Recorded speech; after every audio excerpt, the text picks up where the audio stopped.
అమ్మయ్యా, మనకింకా 12 పాయింట్లు వచ్చేసాయి. 12 పాయింట్లు ఏందిరా, మనకున్నది 8 పాయింట్లే కదా. పిచ్చిగానే పట్టిందా ఏంటి? అన్నా, నువ్వు కెప్టెన్ కాదు కదా, నువ్వు ఎక్కువగా ఆలోచించట్లేదు. ఇప్పుడు మనకు 12 పాయింట్లు వచ్చేస్తాయన్నా. ఒక 1 వీక్ అంతే టైం. నాకేం అర్థం కాలేదురా నువ్వేం చెప్తున్నావో. ఎలా వస్తాయి మిగతా 4 పాయింట్లు అంత ఈజీగా? మనకి నెక్స్ట్ బ్యాక్ టు బ్యాక్ 2 మ్యాచ్లు లక్నోతో ఉన్నాయన్నా. వాళ్ళని మనము కళ్ళు మూసుకొని ఓడించేస్తాం తెలుసా. ఏమోరా, మళ్ళీ మ్యాచ్ ఓడిపోయే సిచ్యువేషన్ లో నన్ను మాత్రం ఫీల్డింగ్ సెట్ చేయమని చెప్పకు. ఇప్పుడే చెప్తున్నా, ఇంత ఓవర్ కాన్ఫిడెన్స్ పనికిరాదు రోయ్. ఇదేం ఓవర్ కాన్ఫిడెన్స్ కాదన్నా, పాస్ట్ రికార్డ్స్ చూసి అలా చెప్తున్నాను అంతే. ఏంట్రా పాస్ట్ రికార్డ్స్? ఒకసారి నాకు చెప్పు, వింటాను. అలాగే మన వ్యూవర్స్ కూడా వింటారు. అన్నా, లాస్ట్ ఐపీఎల్లో 2 మ్యాచ్లు ఆడామన్నా. ఒక మ్యాచ్ మనం సూపర్ విక్టరీ సాధించాము, థ్రిల్లింగ్ విక్టరీ. ఇంకొక మ్యాచ్ అయితే మనం గెలిచేయాలి, కానీ వర్షం వల్ల మ్యాచ్ ఆగిపోయింది. లేదంటేనా లాస్ట్ ఇయర్ కూడా వాళ్ళు మనకు 4 పాయింట్లు ఇచ్చేవాళ్ళు. ఓ, అలా వచ్చావా నువ్వు? అయితే 4 పాయింట్లు పక్కా అంటావు. 12 పాయింట్లు.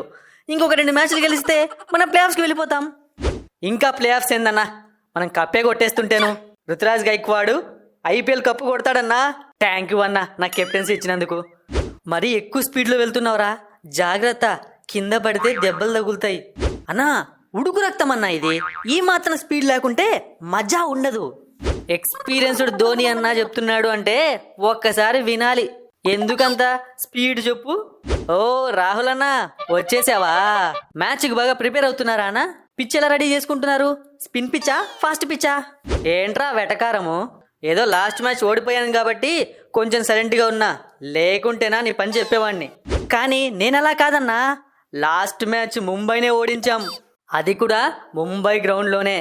కానీ నెక్స్ట్ మ్యాచ్ మీకు మాతో ఉన్నది మా గ్రౌండ్లోరా. మా గ్రౌండ్లో మమ్మల్ని ఓడించడం అంత ఈజీ కాదు తెలుసా. చూడన్నా, మీ దగ్గర ఉంటే స్పిన్ పిచ్ ఉంటుంది, లేదా స్లో పిచ్ ఉంటుంది. మా చెపక్కి మీ ఎకానాకి పెద్ద డిఫరెన్స్ లేదు. మీ మీద గెలవడానికి మా దగ్గర అన్ని ఆయుధాలు ఉన్నాయి. ఇప్పటికే మా వాళ్ళు కేకేఆర్ పైన ఘోరంగా ఓడిపోయారని చెప్పి చాలా ఫీల్ అవుతున్నారు. ఇంకా రేగి మీ టీం మీద పడ్డారు అంటే చెన్నై 2024 ఐపీఎల్లో అడ్రస్ లేకుండా పోతుంది. నెక్స్ట్ మ్యాచ్ పొరపాటుగా మీరు ఓడిపోయారు అనుకో, అడ్రస్ లేకుండా పోయేది మీరు, ప్లే ఆఫ్స్కి దగ్గర అయ్యేది మేము. ఎందుకంటే మీకు మాకు బ్యాక్ టు బ్యాక్ 2 మ్యాచ్లు ఉన్నాయి. అదే ధైర్యంతో నేను చెప్తున్నాను రా. ఇందాక నువ్వే అన్నావు కదా, మీ పిచ్కి మా పిచ్కి పెద్ద డిఫరెన్స్ లేదని. మేము కూడా మేమైతే 2 మ్యాచ్లు గెలవచ్చు కదా, మాకు ఆప్షన్ ఉంది కదా. ఓ, అయినా చిన్నపిల్లలాగా ఏంటి కేఎల్ రాహుల్ ఇది, మేం మ్యాచ్ గెలుస్తాం అనుకుంటూ. గ్రౌండ్లో చూసుకుందాం పదా. రుతురాజ్ గైక్వాడ్తో ఇంత డిస్కషన్ అవసరమా? అన్నా సరే, ఎవరు గెలుస్తారో పక్కన పెట్టేద్దాం. మీ టీంలో ఖచ్చితంగా ఆడే ఒక్క ప్లేయర్ని చూపించన్నా, సింగిల్ ప్లేయర్ని చూపించు. నేనున్నా కదరా, ఎంత బాగా ఆడుతున్నాను, మరి నన్ను అనుమానిస్తావు ఏంటి కేఎల్ రాహుల్? ప్రతి మ్యాచ్ నేను ఆడుతుంటే నీ పేరు ఒకటే చెప్పుకుంటావు. నేను ఆడుతున్నా కదా. అరే, వాడు ఒకరి పేరు చెప్పమన్నాడు, అందుకే నా పేరు చెప్పా. ఎందుకు అంత సీరియస్ అవుతావు? వైస్ కెప్టెన్ నేను, నా పేరు చెప్పకుండా నీ పేరు ఒకటే చెప్పుకుంటే సీరియస్ అవనా? సరిపోయేవరా రుతురాజు, భలే గొడవలు పెడుతున్నావు కదా. ఇదే అన్న మా టీంకి మీ టీంకి ప్రాబ్లం.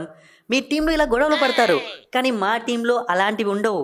ఎవ్వరు ఆడినా అందరం ఆడినట్టే ఫీల్ అవుతాం. అందుకేనా ఆ శివందు బేగడ్ ఆడుతుంటే అందరూ మీరే 6లు కొట్టినట్టు ఫీల్ అవుతున్నారు. హలో, 6ల గురించి మాట్లాడొద్దు. లాస్ట్ మ్యాచ్ లాస్ట్ ఓవర్ మర్చిపోయావా? వద్దులేరా బాబు, దాని గురించి మాట్లాడితే ఫ్యాన్స్ నా మీద సీరియస్ అవుతారు. అయినా ఏంట్రా అతను ఇంత ఈజీనా అలా కొట్టేస్తున్నాడు 6లు కొట్టడం అనేది ధోని అన్న డిఎన్ఏలో ఉంది. ధోని అన్న ఉన్నంత వరకు మా టీంలో లాస్ట్ ఓవర్లో మాకు ఏ భయాలు ఉండవు. లాస్ట్ టైం మర్చిపోయావా? మీ మీద కూడా కొట్టాడు. ఎందుకు మర్చిపోతాంరా, ఆ 6ల ఎఫెక్ట్తోనే మ్యాచ్ ఓడిపోయాం. బాగా గుర్తుంది. కాదు రుతురాజ్ గైక్వాడ్, ఇప్పుడు నెక్స్ట్ మ్యాచ్ కూడా నేనే ఓపెనింగ్కి వెళ్ళాలా, నువ్వు ఓపెనింగ్కి వెళ్తావా? చాలు సామి, ఒక్క మ్యాచ్ నేను ఓపెనర్ పంపించినందుకే ఏం జరిగిందో బాగా చూసాం. నువ్వు నీ ప్లేస్లోనే బ్యాటింగ్ చేయి, నా ప్లేస్లో నేను బ్యాటింగ్ చేసుకుంటాను. రుతురాజ్ గైక్వాడ్, ఇప్పుడు ఎకానా స్టేడియం పిచ్ కొంచెం స్లో అంటున్నారు కదా, నేను ఫాస్ట్ ఆడాలా స్లో ఆడాలా? నువ్వు బాగా ఆడు చాలు, తర్వాత ఫాస్టో స్లోనో మేం చెప్తాం. అది ఏంటబ్బా అలా మాట్లాడతావు? నిన్నే చెప్పా కదా నెక్స్ట్ మ్యాచెస్లో అద్భుతంగా పర్ఫామ్ చేస్తా అని. నాకు చెప్పడాలు వద్దు, రిజల్ట్స్ కావాలి. ఐఎమ్ కెప్టెన్ హియర్, గుర్తించండి అది. నేను కెప్టెన్ ఇక్కడ.